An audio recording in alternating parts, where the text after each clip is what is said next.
सबसे पहले तो ये जोशीले अंदाज के अंदर ये जोश के साथ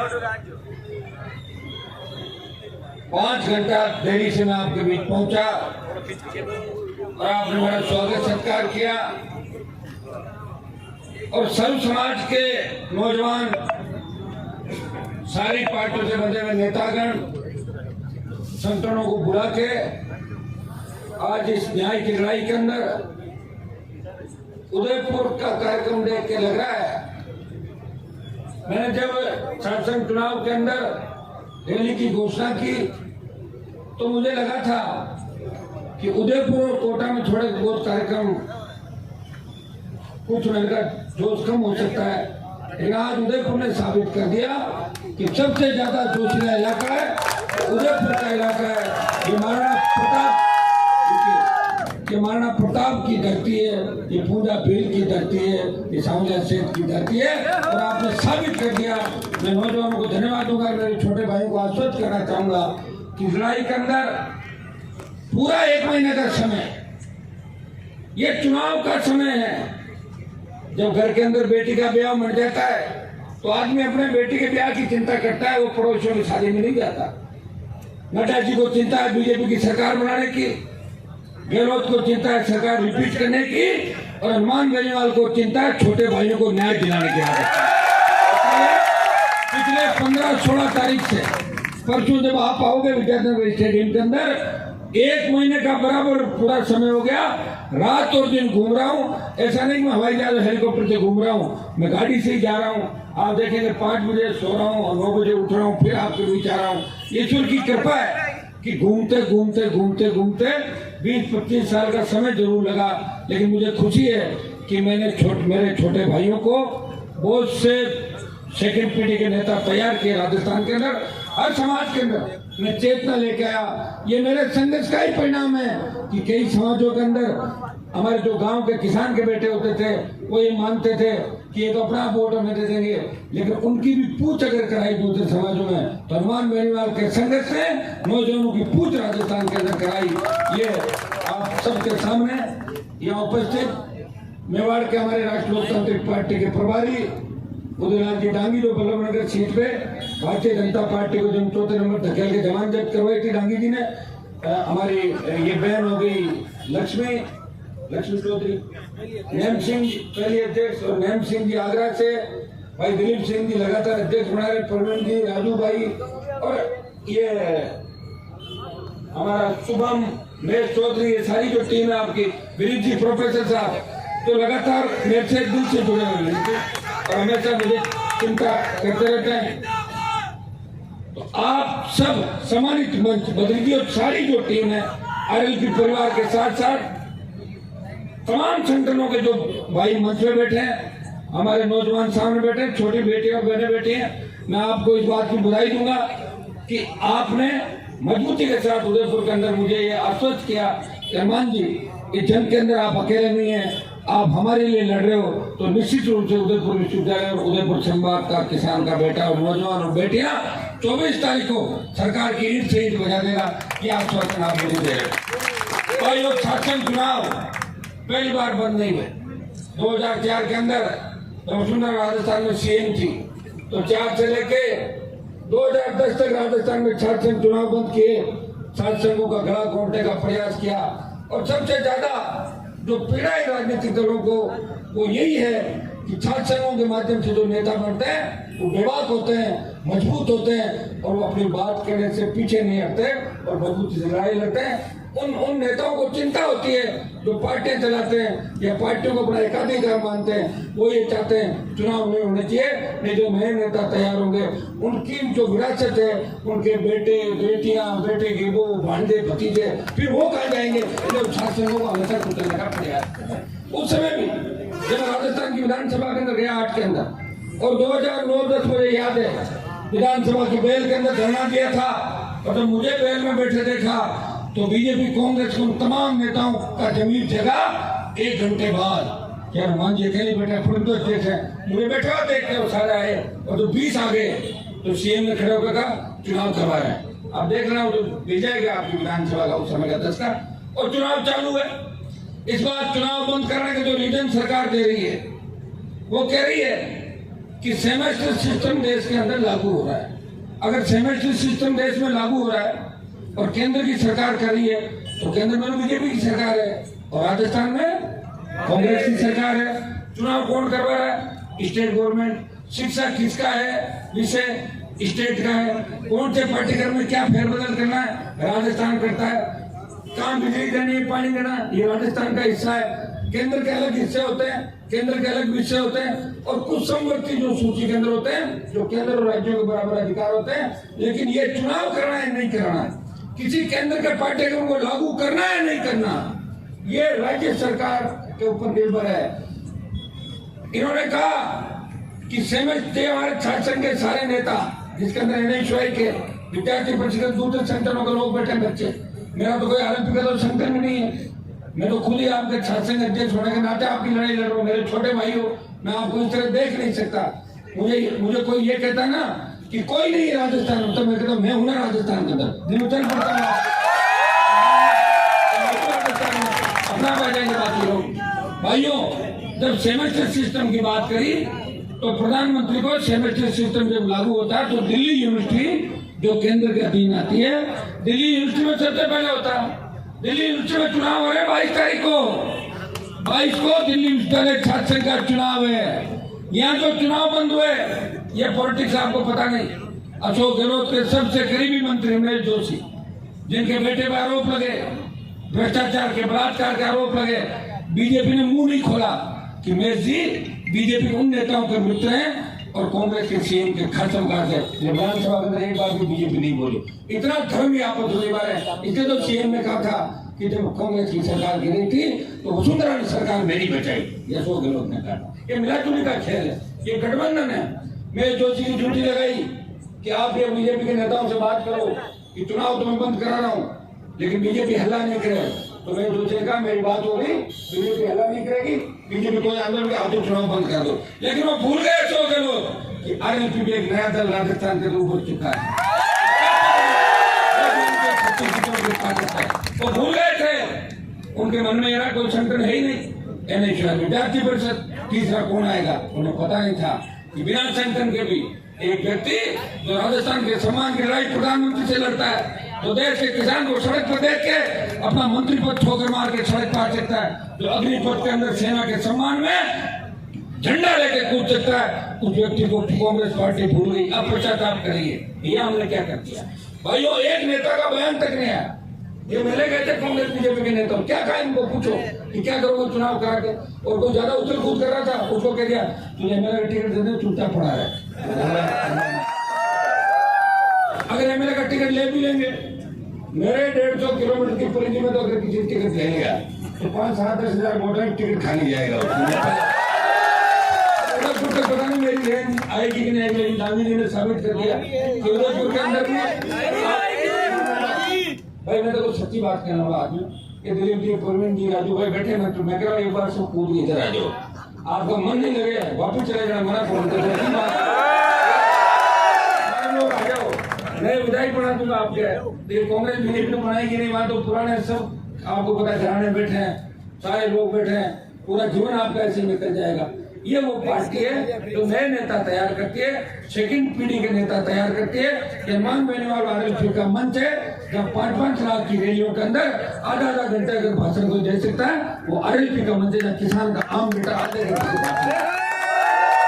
मुझे ये भी याद है जब मैं बीजेपी में था, एक बार अटल बिहारी वाजपेयी की रैली थी, वो प्रधानमंत्री थे और मेरे पिताजी बीजेपी में उस समय थे जब नागौर और मारवाड़ में बीजेपी का झंडा कोई नहीं उठाता था, बीजेपी का बड़ा विरोध होता था। ना तो अमरिंदर सही के नेता थे तो बीजेपी के खिलाफ बाहर भुगलते थे।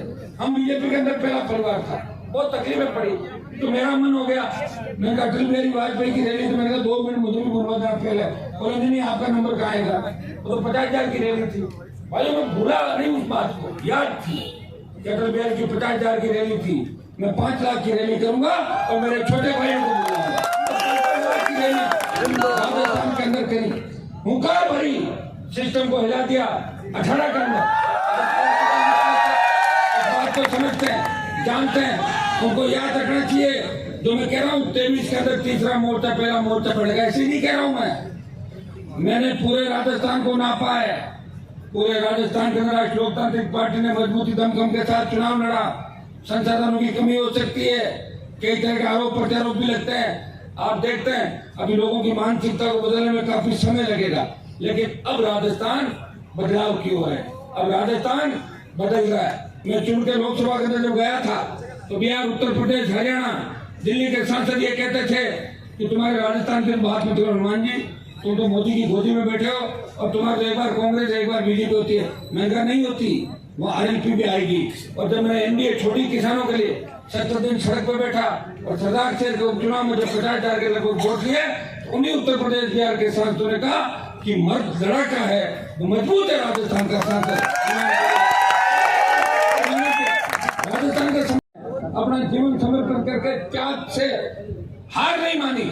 उसी तरह हनुमान बेनीवाल ने सत्ता को ठोकर मार के पूरे जीवन में तय कर लिया कि मैं जूते चप्पल उठा के मंत्री नहीं बनूंगा, मैं आपकी सेवा करूंगा और सत्ता पे आपको कब्जा करवा के करूंगा। भाइयों, शासन का गला जिस तरह घोटा गया, जिस तरह सरकार ने सोचा कोई बोलेगा ही नहीं, ये तो ऐसे ही है। और लिंगदो कमेटी, कौन लिंगदो था, कौन सी कमेटी थी, किसने जांच करी, किसने कागज देखा? मैं तो ये कहता हूँ मैं सरकार के नजदीक आगे हटा दूंगा लिंगदो का। क्या है लिंगदो?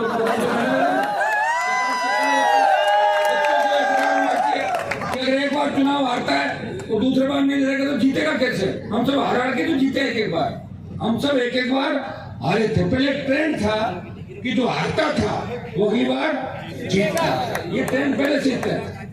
इसलिए तो कर दिया लिंगदो, एक बार चुनाव लड़ो घर जाओ। एक कॉलेज का मैं वीडियो देख रहा था, तो प्रिंसिपल प्रेसिडेंट वो कह रहा था कि आप अपना ऊपर का बटन बंद करो नहीं तो सस्पेंड कर दूंगा। ये क्या दादागिरी भाई प्रिंसिपल आपकी? ये मंजूर नहीं। विश्वविद्यालय कॉलेज की स्वायत्ता के अंदर सरकारी दखलंदाजी। मैं ये नहीं कहता कि हम हमारे बच्चे दादागिरी करके कोई गुरुजनों का अपमान करते हुए नीचे बैठे हैं या प्रोफेसर। देखिए हमारे बच्चे कितने शालीन है, गुरु के लिए अपनी जान की बाजी लगा देते हैं, गुरु के लिए अपने प्राण न्यौछावर कर देते हैं। लेकिन गुरु अगर गड़बड़ी करेगा तो गुरु को सड़क पर ले जाता है। जैसे आपका कुलपति करना जिसको हटवाया था, ये कुलपति का लेके आए तो मेरे पास रवाना हो गया, वो वाक नहीं हुआ जो भी आप बताए। तो जो बदमाशी करेगा उसका अपमान भी ये बच्चे करेंगे। नौजवान छात्र है, छात्र नौजवान है, नौजवान बेरोजगार है, बेरोजगार नौजवान छात्र है। इसलिए हमने नाम दिया इस रैली का छात्र अधिकार युवा हुंकार।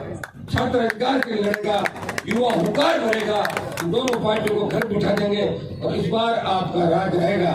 मैं आपको बता देना चाहता हूं, अगर हमारे 18 के चुनाव पर आप जाओगे, 18 के चुनाव में 1,39,00,000 वोट मिले थे कांग्रेस पार्टी और 1,36 मिले थे भारतीय जनता पार्टी को और 80 लाख वोट मिले थे हम सबको। अब सुनिए, 80 लाख वोट जो मिले थे वो तो मेरे तो 9 लाख ही थे। अभी बार मेरा वोट कितना बढ़ा के लगे, देख लो आरएसपी कितना बढ़ा राजस्थान 57 लड़े, 200 150 लड़ेंगे। आरएसपी बढ़ी, दूसरे तरफ बढ़े, हम जा रहे हैं 1.5 करोड़ 1,60,00,000 में 30 रहे और वो आ रहे नीचे। बढ़ गई सरकार, बढ़ी नहीं बढ़ी? और मुझे बताओ कि वोट कौन डालता है, परिवर्तन कौन करता है? अगर इस देश के आजादी के आंदोलन में तात्या टोपे मंगल पांडे नहीं होते, क्रांति का आगाज नहीं होता और भगत सिंह नहीं होते तो अंग्रेज 10 साल तक वो राज करते। भगत सिंह ने कुर्बानी दी, अंग्रेज भागे। आज राजस्थान का हर नौजवान भगत सिंह की भूमिका के अंदर है। वो बदलाव चाहता है, वो ऐसा बदलाव चाहता है कि कहीं अपराध होता है, अपराधी बिना वजह हत्या करके चले जाते हैं, किसी परिवार को मार देते हैं, पूरे परिवार खत्म कर देते हैं। हमारी बहन बेटियां महिलाएं, उनकी चीख पुकार दरिंदगी की जो शिकायत होती है, किसान कर्ज के बोझ के तले आत्महत्या करा और जवान रोजगार के अभाव में आत्महत्या करा। कोटा के कोचिंग इंस्टीट्यूट में पिछले सालों में 29 आत्महत्याएं हुई। कौन जिम्मेदार है? कोचिंग के मालिक। अगर 3 कोचिंग के मालिकों को पुलिस डंडे मार के अगर सड़क पर पैदल लेके चलती तो दोबारा सुसाइड नहीं होता, लेकिन पुलिस वाले एफआईआर देते पैसे लेकर। आप जानते हो सारी बात। कोचिंग वाला एमपी साहब का खास होगा, वो मंत्री जी का धोख देगा, 4 एडमिशन फ्री कर देगा तो दादागिरी करेगा। वो बच्चों की काउंसलिंग नहीं करते, उनको मानसिक पट्टा न देते जिसकी वजह से बच्चे सुसाइड करते हैं। मैं विश्वास दिलाता कि मैं सरकार के अंदर आया आऊंगा तो पक्का ही। अब आना किस रूप में आप देख लो, आना तो तय है। और ये मंत्री पद तो मेरे लिए 20 साल पहले की बातें थी, छोड़ दिए। अरे आपको पता है जब वसुंधरा 2003 में थी, मेरा वसुंधरा क्या झगड़ा था, लोगों का उधार का झगड़ा मैंने लिया और बैठी वसुंधरा झगड़ा कर लिया। मैं कहा नहीं, मैं बात नहीं करता, टिकट नहीं मिला, गजल लड़ा, हार गया चुनाव, फिर जीता, बीजेपी में था और जीत के फिर एक तय किया कि अब मुझे इधर मुड़कर नहीं देखना। मेरे साथ जितने योद्धा राजस्थान में संघर्ष कर रहे थे नेता, अलग अलग कम्युनिटी के नेता थे, कई फेज में कई नेता राजस्थान के अंदर आए, मजबूत नेता थे, नहीं कहता मैं ही मजबूत हूँ। कई नेता कई समाजों का आए, लंबी लड़ाई नहीं लड़ पाए। कोई 5 साल लड़ा, कोई 4 साल लड़ा, कोई 7 साल, कोई 9 साल, कोई पार्टी नहीं बना पाया, किसी का चिन्ह जब्त हो गया। मेरा चिन्ह भी बोतल का चला गया था। टाइम पे मैं बीजेपी के 24 सांसद लेकर दिल्ली गया और वापस बोतल का चिन्ह वापस लेकर आया, बोतल पे कब्जा किया वापस में, चिन्ह नहीं छोड़ूंगा। और देश में जरूरत पड़ी मोदी की सत्ता को ठोकर मार के फिर सड़क पे आ गया। भाई यूं कहने को तो बहुत से लोग कहेंगे। और ये मौसम है, यहाँ बरसाती मौसम के अंदर जिस तरह मेंढक आते हैं, कई लोग कांग्रेस छोड़ के भाजपा में शामिल होंगे, अखबार छाप देंगे ये परिवार आया गया। कौन सा परिवार, कौन से दादाजी परदादी मरे हुए प्रोटेस्ट करोगे, कौन पूछता दादाजी को। और जिन परिवारों को हमने 5-5, 6-6 बार हरा दिया, क्यों नाम छाप रहे हो उनका बिना फालतू कोई नहीं है। ऐसे नहीं है बीजेपी के अंदर। जब ईडी जाती है ना रेड करने के लिए और सीबीआई जाती है और ससुराल वाले जब गलत काम करते हैं, लाखों करोड़ का घोटाला कर लेते हैं, तो मोदी और अमित शाह के पास 2 ही ताकत है, ईडी और सीबीआई। तो हम वोटिंग करके जाते हैं, पैर पकड़ लेते हैं, अरे हमें माफ कर दो, हम तो भाजपा ज्वाइन कर लेंगे, ये तो है वहां पे। और इधर क्या है, कांग्रेस ज्वाइन करा दो, 2 मुकदमे लगाओ, एक एसीबी का मामला दर्ज कराओ, आजा भैया पार्टी की बात कर, तो ठीक है। कांग्रेस भी दुरुपयोग करेगी, ये तो दुरुपयोग होता है। अब आप देखना इस मौसम के अंदर इतने लोग भाजपा कांग्रेस ज्वाइन करेंगे आपस में, लेकिन इस बार ज्यादा नहीं करेंगे। उनको डर है कि ज्वाइन करते करते कि आदमी फिर बड़े हमारा इलाज नहीं करते, शांति से सोचेंगे। हर आदमी सोचता है ज्वाइन तो कर लो, लेकिन आनंद क्या करेगी, तो रुक जाता है, निकलता है तो रुक जाता है।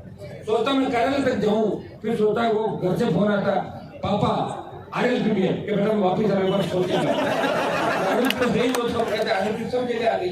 आरएलपी कोई एक जाति की पार्टी नहीं, वो सर्व समाज की पार्टी है। 3 विधायकों में से 2 शेड्यूल कास्ट के विधायक लेकर राजस्थान की विधानसभा के अंदर गया, बसपा 1 भी शेड्यूल कास्ट का विधायक नहीं जीता पाई। आरएलपी 2 शेड्यूल कास्ट के विधायक लेकर राजस्थान विधानसभा के तरफ उदयपुर के अंदर मेवाड़ की धरा पे अगर आपने मेरी मदद कर दी, मारवाड़, बीकानेर डिवीजन और शेखावाटी और भरतपुर के अंदर, भारतीय जनता पार्टी और कांग्रेस को बहुत पीछे धकेल दूंगा। कोटा और उदयपुर, जहां मैं कह सकता हूं कि कोटा और उदयपुर में थोड़ा सा मुझे डर लगता है, जवानों से डर नहीं लगता। यहाँ नेताओं का जो ट्रेंड है वो पार्टियां बदल के एक दूसरे की तरफ, ऐसा नहीं है निर्दलीय नहीं जीतते, निर्दलीय भी जीतते हैं, बीटीपी भी जीती, बीएसपी भी जीती और लोग भी जीते। काश अब सारा मामला एक जगह आ जाए हमारा राजस्थान, क्योंकि अब दोनों संभाग अगर ठीक हो गए तो आप सबसे बड़े दल के रूप में राजस्थान का दल, मारवाड़ में आरएलपी सबसे बड़ी सीटें जीत लेते हैं, नंबर 1 का दल रहेगा, बीकानेर डिवीजन में 1 नंबर दल, शेखावाटी में 1 नंबर दल, जयपुर भरतपुर के अंदर 1 नंबर दल। अब उदयपुर कोटा के अंदर आप बहुत पीछे धकेल दो तो 1 नंबर वाला 2, लेकिन 3 नंबर नहीं जाएगा, 2 नंबर तो तय है, कितना ही कुछ हो जाए। हमारे पास संसाधन नहीं, आप जानते हो अगर संसाधन होते तो अमित शाह की ईडी मेरे घर पे भी आ जाती, आती नहीं आती, इनसे तो ईडी नहीं आ रही है। ईडी आएगी तो क्या ले लेगी, 2-4 जोड़ी पैंट शर्ट और जूते,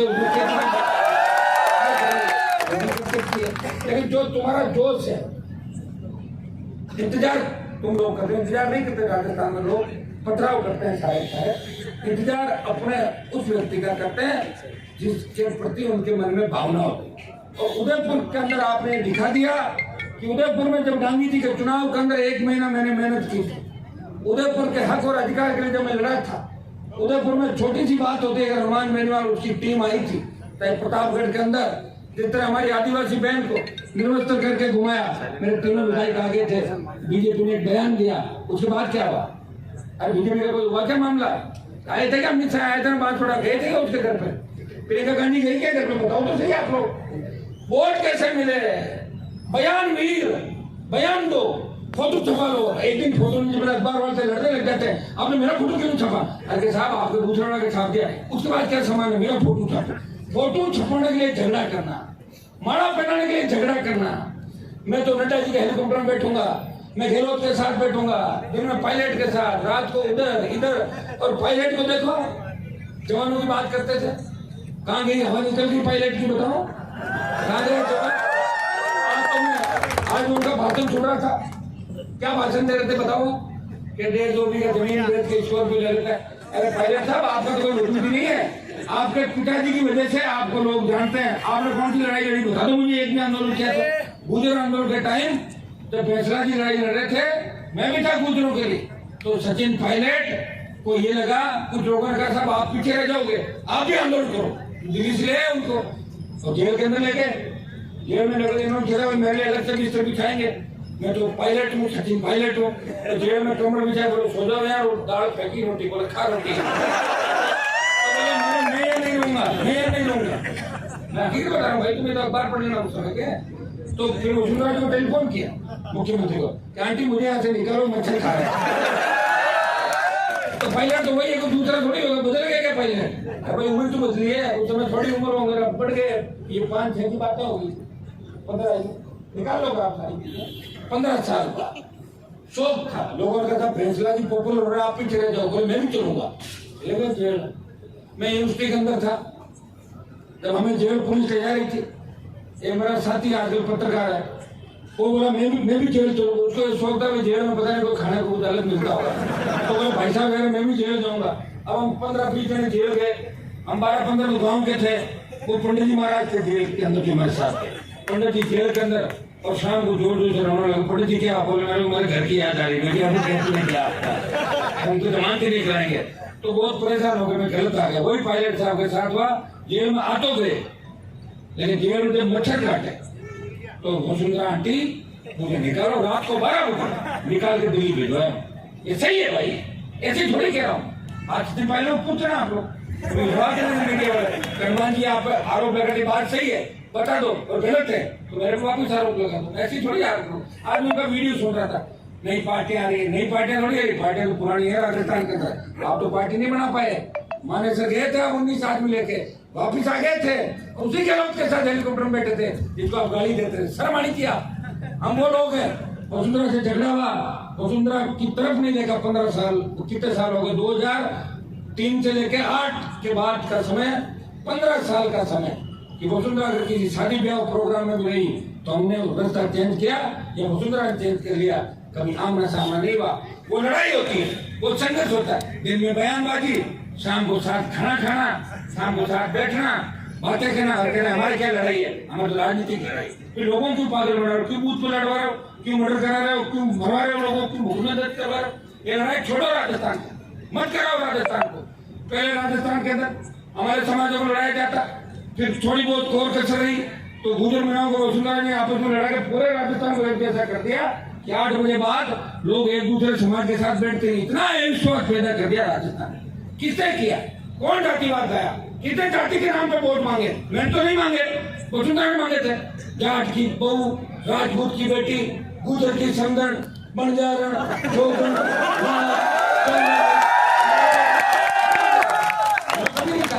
राष्ट्रीय लोकतांत्रिक पार्टी, किसान की party, schedule caste, SC, ST, OBC और आर्थिक आधार पर आरक्षण की पैरवी करने के लिए बड़ा कलेजा चाहिए। ये बैठे हैं दिलीप सिंह की पुत्र को। जब मेरी होकार रैलियां थी तो मैंने ये भी कहा था कि ब्राह्मण, बढ़िया, राजपूत और वैश्य को भी अगर आर्थिक आधार पर आरक्षण मिले तो राष्ट्रीय लोकतांत्रिक पार्टी और हनुमान बेनीवाल इसका समर्थन करता है। ये कोई कर सकता है? कहना अलग है और बात करना अलग है। कई लोग कहते हैं कि हनुमान जी तो नारा नहीं लगाता हमारा, उनको पता ही नहीं। हनुमान बेनीवाल जो नारे लगाता है 15, 20, 25 वो नारे दूसरे समाजों के लोग कभी हमारे समाज के एक भी देवता लगा के देख लो, कोई नहीं लगाता। मैं ही लगाता हूँ, सबके लगाता हूँ, सबका नाम लेता हूँ। अब हर आदमी की जो चाहत है पीड़ा वो मैं नहीं मिटा सकता। कई लोग इसलिए मेरे से नाराज है कि यार थक ही नहीं रहा, हम अब क्या बयान दे, हम तो थक चुके हैं। ये भी हमारा जैसा हो जाए, ये मजदूरी का काम करे, ये टोल का करे, ये भी दारू का ठेका ले ले, बदमाशी करे, हमारा जैसा हो जाए, हमारा पीछे छोड़ जाए। ये जो गुंडू में झगड़ा लोग। मैंने एक मेरे समाज के नेता को पूछा आप मेरे से क्यों चिढ़ते हो? मैंने आपको विधायक बनवाया, मंत्री बनवाया, सांसद बनाया, मैंने कहा घर में बता दो, आपके बच्चे मुझे पसंद करते हैं, आप क्यों नहीं करते? पीछे से क्यों मारना चाहते हो? और मैं इसलिए मारना चाहता हूँ कि मैं खुद मरा हुआ हूँ, लेकिन हाँ मर जाऊँ मैं। तो मरा हुआ मतलब मैं खुद गुलाम हूँ, आप भी अपना जमीन करके गुलाम हो जाओ। भाइयों में नहीं हो सकता। मेरी कथनी और करनी के अंदर कोई अंतर नहीं। जो कहता हूँ करता हूँ, और बात पकड़ लेता हूँ, उसको बीच में नहीं छोड़ता, उसको अंजाम तक पहुंचाता हूँ। तो लड़ाई कितनी बड़ी हो, ये छोटी लड़ाई नहीं है। शासन का चुनाव 1 महीने का समय मेरे छोटे भाइयों के लिए, इस विधानसभा का चुनाव छोड़ के, मुझे पता है कि मुझे इसमें ज्यादा राजनीतिक लाभ नहीं होने वाला, क्योंकि अलग अलग विचारधारा है राजस्थान के अंदर। लेकिन ईश्वर देख रहा है कि अपने भाइयों के लिए अगर राजस्थान में किसी ने लड़ाई लड़ी, वो राष्ट्रीय लोकतांत्रिक पार्टी का सांसद था, छोटे भाई बहनों को अकेला नहीं छोड़ा, उनकी आंखों को आंसू पहुंचे, बच्चों का आंसू आ गए थे आंख के अंदर कि भाई साहब हम क्या करेंगे। मैंने कहा चिंता मत करो, चुनाव भी कराएंगे, और मेरा अगर बस रहा तो लिंडो कमेटी भी समाप्त कराएंगे। एक बार हार जाओगे तो दूसरी बार लड़के और जीतने का बंदोबस्त भी तुम्हारा करेंगे, क्योंकि मैं इन परिस्थितियों से गुजरा। मैं ये बात जानता, उदयपुर से बहुत बड़ा लगाव पिछले लंबे समय से हमारा है। डांगी जी प्रयास करें, और उदयपुर के अंदर एक उदयपुर का वातावरण ऐसा, जो भी आता है उदयपुर के अंदर उदयपुर का होके रह जाता। ये उदयपुर है, ये सबके मन में बसता है, जो भी आता है उसको अपनी ओर खींच लेता है उदयपुर। ये राजस्थान की आन बान शान है। इतिहास के पन्ने उदयपुर की, मेवाड़ की वीरता से अटे पड़े हैं। जो उदयपुर के छोटे भाइयों से अपील करने आपका भाई आया है, काम तो आपका है, आपको अपने आप चलना चाहिए, लेकिन अपील करना है, याद दिलाने ताकत कि 14 तारीख को सबको आना है। जो ट्रेन से आना चाहे ट्रेन से आ जाए, उस दिन ट्रेन में ज्यादा शक्ति नहीं होगी, आप आ सकते हो आराम से। गाड़ियों से व्यवस्था करेंगे, बसों की भी करेंगे। गांधी जी भी बैठे हैं, सारी टीम बैठी मंच पर। आपस में हम लोग मिलके कितने बच्चे आना चाहते हैं, सबको आना। बेटियां हमारी बेटियां अगर सड़क पर निकल जाए, सरकार 2 दिन में झुक जाए, क्योंकि मीडिया भी जब छापेगा, जब हमारे बच्चों के साथ बच्चियां सड़क पे आएगी, छोटी बहनें सड़क पे आएगी, तो लगेगा देश के अंदर प्रधानमंत्री को लगेगा, नड्डा को लगेगा, दूसरे दिन बयान दे देंगे वो तो चुनाव होना चाहिए। ये तो देखो चमत्कार को नमस्कार है।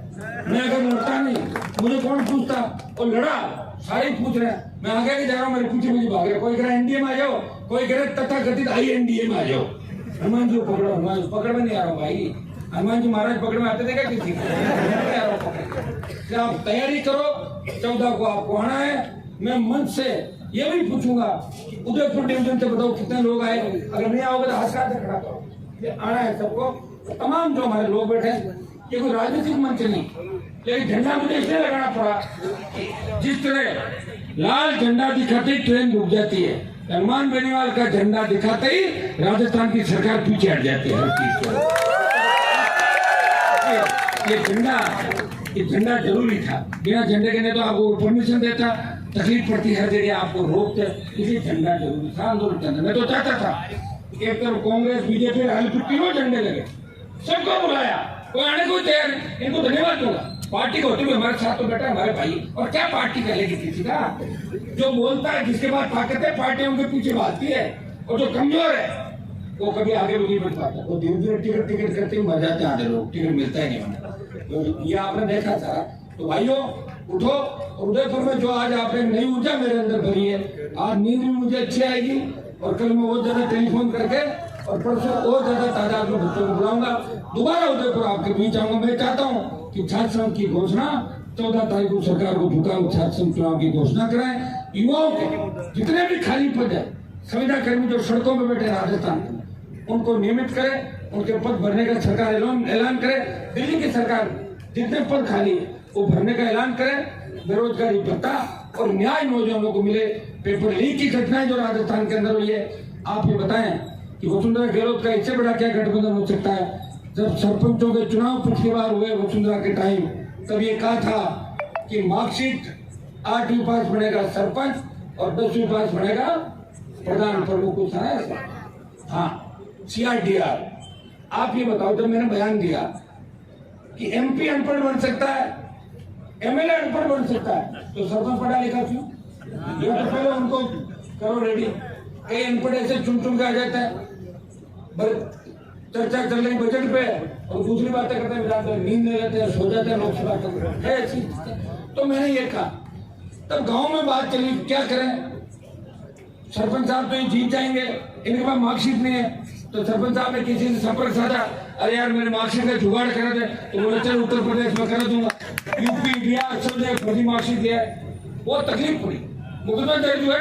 लेकिन फर्जी मार्कशीट का उद्योग राजस्थान में चला, इस बात को सुना बच्चों बागला, इधर देखो बच्चों मेरी तरफ है ना, फर्जी मार्कशीट गांव तक घुसा दी वसुंधरा जी ने। ये फर्जीवाड़े की शुरुआत करी वसुंधरा जी ने, अशोक गहलोत आए, वो कानून तो वापिस ले गया, लेकिन गहलोत ने सोचा कि वसुंधरा ने इतना फर्जीवाड़ा कर दिया, अब मैं क्या करूं कि वसुंधरा से आगे हो जाऊं। बोले ऐसा करो पेपर लीक करवा दो, पेपर लीक करा दिया, हर भर्ती का पेपर आउट, हर भर्ती का पेपर आउट। कोचिंग इंस्टीट्यूट के मालिक, कांग्रेस के नेता, मुख्यमंत्री के आसपास के लोग, किसी की साड़ी तो किसी का साड़ा, की साड़ी कोचिंग चला रही है। अब बताओ जांच कौन करेगा? एसओजी। एसओजी कहाँ से जांच करेगी? एसओजी का जो डीजी एडीजी होता है वो तो सीएम के यहाँ हाजिर जानी पड़ती सुबह, वो थोड़ी कर सकता। स्टेट की कोई एजेंसी जांच नहीं कर सकती, जब नाम सीएम का आ जाता है। एक भी मामला सीबीआई को नहीं दिया, तो सीबीआई को दे भी देते तो क्या था, ऊपर बीजेपी वाले बैठे थे, 2-4 आदमी अपने सेट करा के बाद में एफआईआर दे देते, मामला तो वही होना था। ये मिलाजुली का खेल है, मिलाजुली के खेल को खत्म कौन करेगा? आप लोग करोगे। प्रदेश में माफिया राज कब चालू हुआ? 1998-99 के बाद। ये 25 साल जो बीते हैं, 25 साल से पहले चाहे किसी भी जाति का सीएम होता था, वो जाति बूझ के काम नहीं करता। हो सकता है अपनी जाति के प्रति किसी के मन में भावना हो सकती है, लेकिन वो दूसरी जाति को हैरेस नहीं करता था। लेकिन 25 के बाद जो चला राजस्थान के अंदर, और जब से वसुंधरा ताकत के अंदर आई, पावर के अंदर आई, भाइयों जो हालात राजस्थान के अंदर बने, जिस तरह नेता इनकाउंटर के अंदर जेल गए, पुलिस के एडीजी डीजी जेल गए, और एक सिलसिला राजस्थान के अंदर चालू हो गया। और ये सारी जांच अगर सरकार में होती, चाहे आपका बेबू का विधायक था, अगर बेवा गुजर हत्या में जांच होती वो जेल में मिलता, नाम का विधायक, उसके परिवार तो जेल में गया, वो भी जेल जाता, महेश जोशी जेल जाता, जोरीलाल जेल जाता, 8 को बचा लिया। कांग्रेस और बीजेपी ने कह दिया ठीक है मामला मत उठाओ। तो मिलाजुली का खेल था, मिलाजुली के खेल को खत्म करने के लिए हमें खुद की सरकार बनानी है, खुद का कब्जा हमें करना है सत्ता पे, और सत्ता पे कब्जा वोट से किया जाता है, और वोट किसके पास है? आपके पास है। तकदीर तस्वीर कौन बदलेगा? नौजवान बदलेगा। और नौजवान कहाँ है? यहाँ पे नौजवान ही है। और अगर ये नौजवान सोच रहे हैं कि हमें इस बार राजस्थान को बदलना है, पहली बार 60 लाख से 80 लाख वोटर जो पहली बार वोट करेगा राजस्थान के अंदर, 4 अक्टूबर को जब अंतिम सूची जारी होगी, तो 60 से 80 लाख के करीब नए वोट जुड़ेंगे। अगर वो तय कर ले हमें ऐसा राजस्थान चाहिए जब किसी बहन बेटी की चीख पुकार नहीं हो, जिस राजस्थान के अंदर कोई जवान हाथ में बंदूक हथियार लेकर नहीं जाएगा, नशे की पड़ से दूर आत्महत्या नहीं करेगा जवान, किसान आत्महत्या नहीं करेगा, कोई अपराध नहीं होगा, भ्रष्टाचार नहीं होगा, मैं ऐसी पार्टी को वोट दूंगा। आवाज भी डालोगे वोट, जो पार्टी बचेगी कौन? सारी भ्रष्टाचार के अंदर लिप्त देखा आपने, पार्टी को राज किया। और आप नौजवान तय कर लोगे, हम जातिवाद से ऊपर उठ के हम ऐसे उम्मीदवार की मदद करेंगे जो हमारे लिए लड़ता है, जो राजस्थान के लिए लड़ता है। 100 सीटें रहेगी राष्ट्रीय लोकतांत्रिक पार्टी की। बता तो रहा हूँ आपको, ताकत किसके पास है? ताकत आपके पास है। पहचानने की आवश्यकता है। कई बार लोग अपने जाति का विधायक बनाते हैं, उसके बाद कहते हैं हमने बहुत बड़ी गलती कर ली, और ऐसे कहते कहते समय निकलता गया। भाइयों किसी न किसी को तो लड़ना होगा, ये मेरा मंच है। मैं प्रयास करूंगा कि हर जाति के लोगों को मैं आगे ज्वाइन कराऊं, और ईश्वर ने अगर चाहा तो आने वाले 1 महीने बाद इस मंच में राजस्थान की तमाम बड़ी जातियों के प्रमुख नेता राष्ट्रीय लोकतांत्रिक पार्टी का दामन थाम के आपको वोट की अपील करते हुए नजर आएंगे। मैं प्रयास कर रहा हूँ, मेरे प्रयास में कोई कमी नहीं। आप कभी नहीं उठा कर देख ले, कभी 9 बजे घर में सोने वाला व्यक्ति नहीं हूँ, 2, 3, 4 बजे सड़कों पर घूमने वाला। आप कितना लड़ा हूँ 25 साल से, हार्डकोर अपराधियों से लेके, नेताओं से लेके, माफियाओं से लेके, घर की चिंता नहीं करी, परिवार की चिंता नहीं करी, आपको ये लड़ता रहा। मेरे अगर लड़ने से आप लड़ाई जीतते हो, हनुमान बेनीवाल हर समाज को न्याय दिलाने के लिए आगे की पंक्ति में हमेशा खड़ा गया। आपको विश्वास दिलाता हूँ, छात्र संघों को कमजोर नहीं होने देंगे, नौजवानों को न्याय दिलाएंगे, और लोकतंत्र की पहली सीढ़ी जो छात्र संघ है, ये चुनाव राजस्थान की सरकार से कराएंगे। आप सब ने उदयपुर के अंदर जिस जोश के साथ स्वागत सत्कार किया, आपका जोश देख के लग रहा है कि आज कांग्रेस पार्टी जो उदयपुर संभाग की और मुख्यमंत्री उनको नींद नहीं आएगी कि आरएसपी उदयपुर के अंदर भी घुस गई, ये क्या हो रहा है। और भारतीय जनता पार्टी यहाँ के शायद अध्यक्ष उदयपुर संभाग के आता है, उदयपुर से आता है ना बीजेपी में, जहाँ रानी दिन जवान जब कराएगी वही आ गया। उनको भी शायद बीजेपी को नींद नहीं आएगी, ये क्या हो गया, इतना नौजवान 5 घंटे इंतजार क्यों करा। क्योंकि नड्डा जी की मीटिंग में तो आप जितने मेरे यहाँ आए हो ना, अपने मन से वो साधन लेकर आते हैं, इतनी भीड़ नहीं होती उनकी, बताता हूँ आप। तो नड्डा जी और चड्डा जी घूमते रहो, अब आपने तय कर दिया तो कांग्रेस भाजपा को बिठा के और मैं आज 2-3 में नारे लगाऊंगा। शासन चुनाव बहाल करो, शासन चुनाव